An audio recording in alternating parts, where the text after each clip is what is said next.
good. I knew that I wouldn't. I feel good. I knew that I wouldn't. So good, so good. I got you. All right, well, I'll admit, maybe talking about FICO Sugar scores was fine. doesn't make you feel as good as listening to some James Brown music, but once you see how easy it is and how fast it is to improve a FICO score and see how important it is in financing, you'll feel better, I can assure you. This is Mark Cavari with Anchor Funding and Anchor Properties, and I want to thank you for watching this short video about improving FICO scores and what doing so means for real estate financing.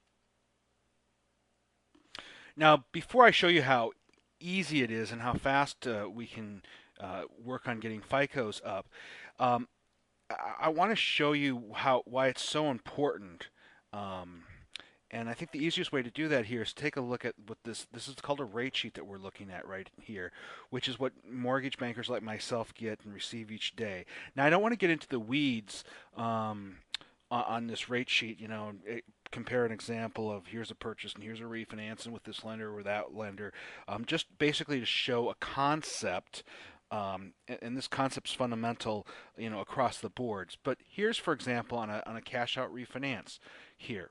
And on this column, we have what the FICO scores are. And these numbers up here represent different levels of equity that you would have on your refinance.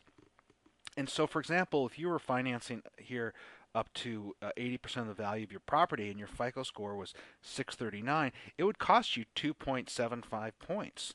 Now, that money doesn't go to you, that money doesn't go to me, it goes to the bank. And here, so, let's say your score gets in this range. And let's say your score is 699. Well, that's going to cost you 1.375 points, but if your FICO score is 700, 1 point higher, it's 0.75 points, which on a $200,000 loan, that 5/8 of a difference is about $1,200, which, I don't know about your household, but that puts a healthy dent in my month. That kind of money does. So that is how pricing works, and there are demarcation points for lenders. So this score versus that score makes a difference, and it can make a substantial amount of difference monetarily, and certainly over when you think about loans over the course of the life of a loan. So that's an example of how it can be so important. Now, before we look at the simulator and show you exactly how that works, let's look at a practical sense of how this works. And this is a credit report of recent clients of mine. I've chopped it off so that it's secured, so none of their information is out there. And in this example, this is for a purchase. A husband and wife, they're buying a move-up home. They're situated, well, a new home. They're actually empty nesters, so they're kind of moving down a little bit in square footage. But anyway, they have two kids in college, and the missus in this situation, she handles the managing the finances for the kids while they're in college, and as a consequence, a lot of the consumer debt is on her credit report. And for what they want to do, both of them need 680 or above credit scores. His is that's not a problem. Hers is not. It's actually 668, and the lenders will go off to the middle, the lowest of the scores of both borrowers. So her score is preventing them to get this house. She has a 668. She needs a 680.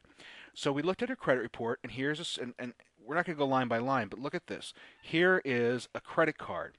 Maximum limit is $4,200. She went over 4,228.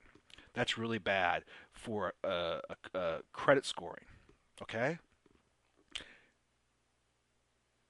Next, we are going to zoom down here and we are going to look at two. All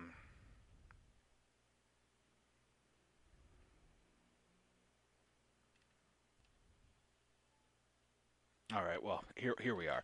We're looking at two. These are two cards that actually their kids have been using. One of them, and they have $1,000 limits. Here's $1,000, and here's $1,000, and here's the balance each month. 954 balance on a $1,000 limit, 958 balance on a $1,000 limit. So that's the situation. Those, just looking at those three accounts, we're not going to look at anything else. We're just going to look at those. So now, knowing what the situation is, we this is a screenshot of the software program that we use that does the credit simulation. Remember those two accounts. Here's the one that I said was, remember, $4,200 is the max, and she was over by a few dollars, and that's really bad for credit modeling. And so what we've done here is we're putting in a scenario of, what if you pay that down to $3,900? Because again, going over a max is bad. And also remember those two accounts for $1,000, the had $1,000 max. Here's one, and here's the other right here. Here's the other.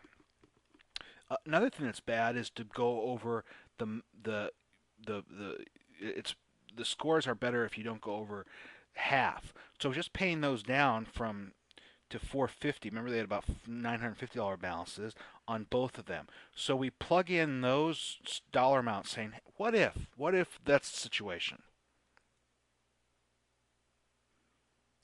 And we hit our calculate button right here.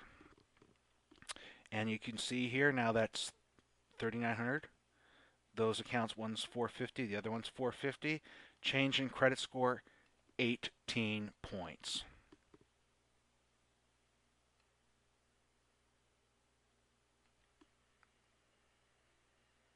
There's so many reasons why I like the credit simulator, the what if simulator that we have on our credit modeling system, so we can help our clients get the scores that they want, the scores that they need to save a lot of money.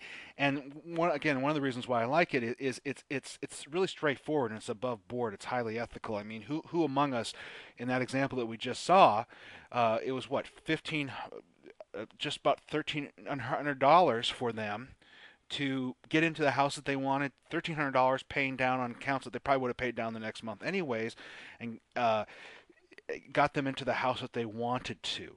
So it's quite easy, it's quite fast, and it's quite important in this credit market, to know how it works and how it can work for you. My contact information is on the screen. Hope you found this information helpful. Look forward to speaking to you. My number 866-509-0587. Thanks.